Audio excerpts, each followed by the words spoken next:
felizmente a gente já colheu frutos desse alerta que vem sendo feito todos os anos, ano após ano, tentando sensibilizar o homem da importância de cuidar de sua saúde e cuidar atenção especial ao combate ao câncer de próstata. Então é muito bacana estar vendo isso e a gente sempre levanta essa bandeira junto com as outras entidades médicas em novembro. Papo de Médico, com o Dr. Carlos Fernando. Olá, internautas! Estamos aqui no mais um programa Papo de Médico. Quero deixar um agradecimento a você, meu colega médico, minha colega médica, a você da área da saúde e a você, internauta, que nos assiste e que a nossa audiência a cada dia vem aumentando mais em todos os temas que temos trazido. Hoje, não poderíamos deixar de trazer Novembro Azul, né? A prevenção do câncer do homem, do tratamento do câncer de próstata e também abranger um pouco mais sobre a saúde masculina. Para isso, nosso convidado de hoje é o Dr. Eduardo Pimentel, urologista, médico no Hospital de Base e na sua clínica privada. É um dos mais renomados colegas hoje da nossa cidade de Brasília. E arrumou um tempo para vir aqui, tirar nossas dúvidas e esclarecer.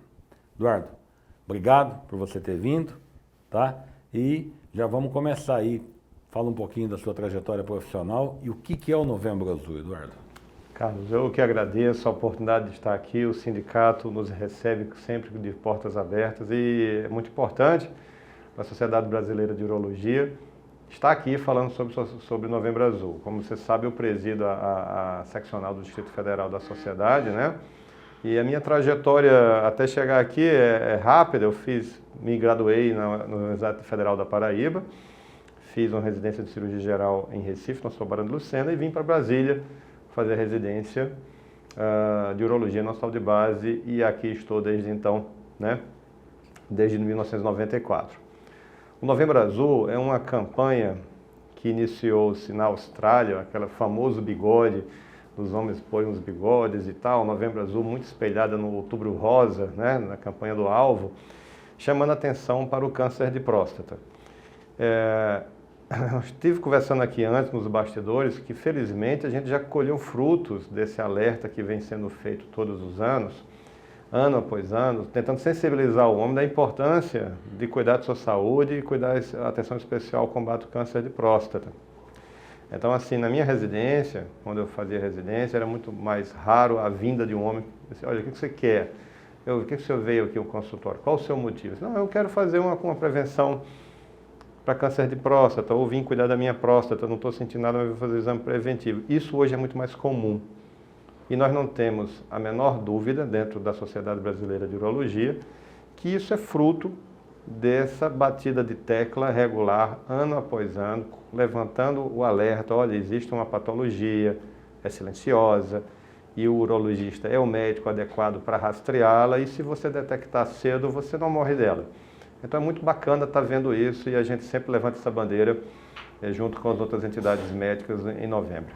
Ok. Então, dentro desse contexto, nós temos hoje um homem mais evoluído, um homem que procura um pouco mais o médico, até porque se o diagnóstico é feito precocemente, o tratamento, as sequelas e o prognóstico dessa doença é bem melhor. Vamos falar para os nossos internautas aqui hoje. As causas de câncer de próstata, o que é mito, o que é verdade? Eu vou levar no mito e verdade com você, você vai sendo pontual comigo.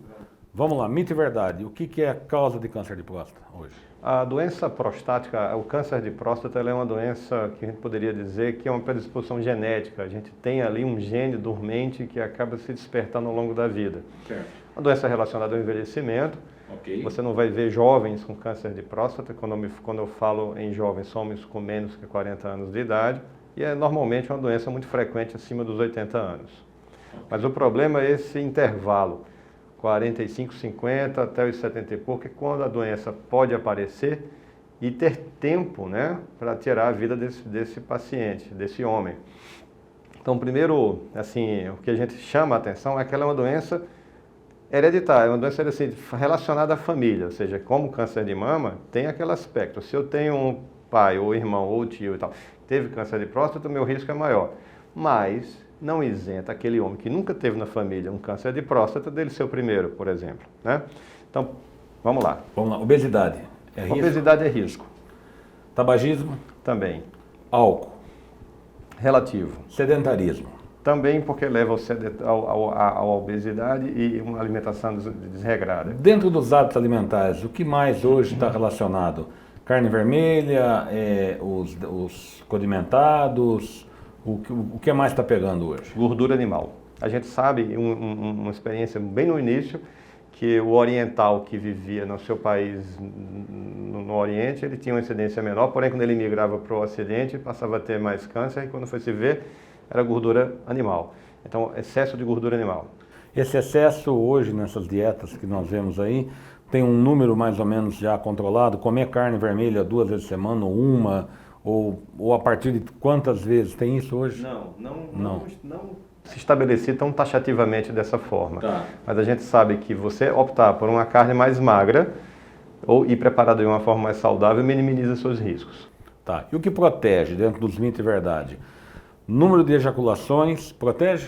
Há uma teoria, Carlos, a gente sabe que hoje em dia o estresse oxidativo, né, que a gente chama os radicais livres, eles envolvem uma série de patologias, né? Tem uma teoria que quanto mais ejaculações na vida daquele homem, ele está, de certa forma, limpando, entre aspas, aquela próstata. Mas isso é uma teoria, isso não está assim tão fechado dessa forma. Então, o homem que tem vasectomia, o sêmen não sobe, ele não tem maior incidência de ter câncer de próstata pela... Não, a vasectomia não impacta nem positivamente nem negativamente, Nem negativo. Porque se a gente levar em consideração o volume que a gente ejacula, quase 95% dele é de fluido prostático. Prostático, né? Já se pensou nisso no passado, Sim. inclusive há uns 20 anos, começaram a condenar a vasectomia, mas foi um erro estatístico, uma má interpretação dos dados e isso não tem nenhuma relação. Tá, então o número de relações, hoje a gente não... A gente acha que uma frequência ejaculatória maior, teoricamente, pode proteger. Pode proteger. Se ficou muito em moda aí para trás, os leucopenos vermelhos, tomate, essas frutas mais vermelhas, framboesa, mirtilo, essas coisas, protege, não protege? São todos antioxidantes, né? Sim. Então a gente sabe que há uma proteção, sim, relativa desses antioxidantes, mas a quantidade, o volume seria tão grande que seria inviável você ter uma taxa de oxidação, uma alimentação regular como ela. Então o que hoje a gente tem a seguinte política. Olha, em vez de estar focando em vou comer bastante tomate, procure ter uma alimentação equilibrada, com menos gordura animal, você respeitando, passeando por todas aquelas classes de alimentos, que é muito mais saudável do que você tentar ficar comendo tomate todos os dias, tentando um nível de concentração do licopeno. Vamos ser prático aqui. Diagnóstico do câncer de próstata hoje. Vai ao médico, o que você pede, Eduardo? Hoje em dia, a primeira pulga na orelha atrás de um urologista é uma elevação de PSA, né? O PSA ele é um exame histórico, foi o primeiro marcador de câncer da história da medicina. Ele tem esse mérito. E quando a gente vê um comportamento de PSA inadequado, que não necessariamente é um PSA acima de 4, ou seja, é um comportamento, por isso a importância de todos os anos, viu, Carlos? O cara vai todo ano lá, e aí eu sei que o PSA dele há 3 anos era 1, há 2 anos era 1,1, ano passado estava em 1,3 e hoje subiu para 2. Então, PSA assim, a partir de que idade? PSA, a recomendação hoje da Organização Mundial de Saúde e da Sociedade Brasileira de Urologia é que a partir dos 50 anos de idade o homem vá ao urologista fazer seus exames regulares. Essa recomendação cai para 45 anos se ele tiver fator familiar envolvido ou se for negro, né, porque há uma incidência maior nos negros. Agora, eu acho que o paciente ele é livre. Aos 40 anos, se ele disser, não, mas eu quero começar a dosar meu PSA, ele é perfeitamente possível que a gente peça esse exame, porque eu tenho 2 casos de homens com 40 anos no consultório que tiveram diagnóstico. E eu acho que muitos urologistas têm pacientes da mesma idade. Então, assim, eu acho que é uma coisa que você deve conversar com o seu paciente e expor essa possibilidade. Então, vamos lá, dentro de uma mediana, um paciente de 50 anos começa no seu urologista, vai chegar lá, você vai pedir um PSA. PSA tem um cuidadozinho com ele, 72 horas sem exercício físico, sem relação sexual, andar de bicicleta, corrida, essa coisa toda, para poder dosá-la. Exatamente, exatamente. Porque quando a gente ejacula, comprime a próstata, né? E aí salva o PSA. 72 horas é o ideal. 72 horas é o ideal. Bacana. Segundo exame que você pede? O toque retal é uma ferramenta indispensável. Eu fui treinado na minha residência que todos os homens com 40 anos ou mais que entrassem no meu consultório eu deveria examinar. Nós somos hoje mais flexíveis em relação a isso. O toque ele passa a ser recomendável aos 50 anos de idade, né? E o urologista, ao conhecer bem aquele paciente, acompanha esse paciente todos os anos, ele pode até, olha, seu PSA está estável há bastante tempo, vamos pular esse ano, fazer ano que vem, ou seja, mas a importância desse ser feito. Existe uma incidência mínima, mas tem de câncer de próstata com PSA normal. E o toque ser a ferramenta de diagnóstico. Diagnóstico. Então, perfeito. E terceiro exame? A ultrassonografia ou ecografia, como nós chamamos aqui, né, que é de costume nosso, é um exame importante, mas não para rastreio de câncer de próstata, porque é muito comum você ter associado a hiperplasia prostática benigna. Certo. Você mediu o tamanho da próstata, né, Carlos? Ok, porque é outra patologia hoje que afeta uma incidência muito alta, mais do que o câncer de próstata, né? Um amigo meu teve uma frase muito feliz numa palestra de Novembro Azul, que ele disse, olha, você pode até morrer de velho sem ter câncer de próstata, mas hiperplasia prostática você vai ter se você envelhecer. E a hiperplasia também é silenciosa, quando você vê não está mais urinando. Então é importante a gente ir observando essa hiperplasia ao longo do tempo. Certo. E a ultrassom também dá, né, ela vai dar o aspecto que está, o volume e também vai dar uma situação do tamanho dessa próstata, né? Sim, que é fundamental. Outro dia eu conversava com um colega da URO, acho que foi até o Carlos Watanabe, o volume miccional hoje que a gente urina e o volume do tamanho da próstata, eles não estão relacionados com o tamanho disso daí, né? A perda do jato, aquela força do jato, também é uma coisa que deve chamar atenção para o homem, né? Mas nem sempre. E o levantar à noite também, várias vezes, também é outro sinal que chama a atenção de uma hiperplasia prostática, né? No passado a gente operava muito, quando eu falo passado, nos anos 80, a gente olhava para uma próstata grande, tem que operar. Hoje a gente escuta o paciente, acorda à noite quantas vezes? O seu jato está fraco, ou seja, quando o paciente fala para a gente que está chato viver em função da urina, é porque esse paciente precisa de tratamento, ou medicamentoso ou cirúrgico, né? Então, basicamente, você usa o tamanho da próstata para tomar uma decisão de tratamento. Eu vou tratar com remédio, eu vou tratar com cirurgia, que tipo de cirurgia, né? Então, ela tem hoje esse fator de divisor de águas. Eduardo, você tem percebido que o paciente vem mais ao consultório no novembro, porque começa as campanhas de publicidade, dezembro tem um volume maior de paciente, ou o Novembro Azul mantém uma situação em que os outros meses, de janeiro até outubro, até setembro, tem dado uma visibilidade maior, essa campanha publicitária tem trazido um retorno de maior chance de diagnóstico, de prognóstico, de tudo? Não, eu acho que o Novembro Azul ele é fundamental para estar alertando, né? Às vezes, até hoje, é comum você ver, eu nunca fui a um urologista, é a primeira vez que eu venho. Então, essa oportunidade aqui da gente estar falando sobre isso é muito, muito bacana. E é comum que você, eu vi uma campanha, doutor, eu lembrei que esse ano eu não tinha feito meus exames e vim aqui. Isso de fato acontece, sim. O Novembro Azul hoje, além do câncer de próstata, o câncer de rim também é bem silencioso, né? A gente acha, a visão hoje, a postura da Sociedade Brasileira de Urologia perante o Novembro Azul é o seguinte, existe uma doença chamada câncer de próstata, o Novembro Azul é alertar para os cuidados que essa doença pode estar com o senhor e o senhor não saber, vá a um urologista. Mas a visão que nós temos hoje do cuidado à atenção da saúde masculina é muito mais amplo. É aquele homem que chega ali, vai dosar o PSA, vai fazer ultrassonografia e vai ser tocado, mas nós devemos fazer uma avaliação completa do todo o trato urinário, rins, bexiga, testículo, fazer uma avaliação completa metabólica e hormonal desse paciente, conversar sobre os hábitos de vida e sedentarismo dele, tudo isso. Então, assim, nós temos hoje uma visão muito mais ampla sobre isso, viu, Carlos? Me conta uma coisa. Hoje, o que está se tendo de tratamento para o câncer de próstata hoje? Como que está essa evolução da cirurgia, da robótica? Como é que Olha, Carlos, o que eu posso dizer para você é o seguinte, né? Eu terminei minha residência em 1998 aqui no Hospital de Base. Naquela época nós estávamos vivendo, digamos assim, o boom da prostatectomia radical convencional. Nós achávamos naquela ocasião que estávamos vivendo uma época fantástica. Então, o que eu observo hoje é a evolução absurda que a gente está tendo em recurso diagnóstico, né?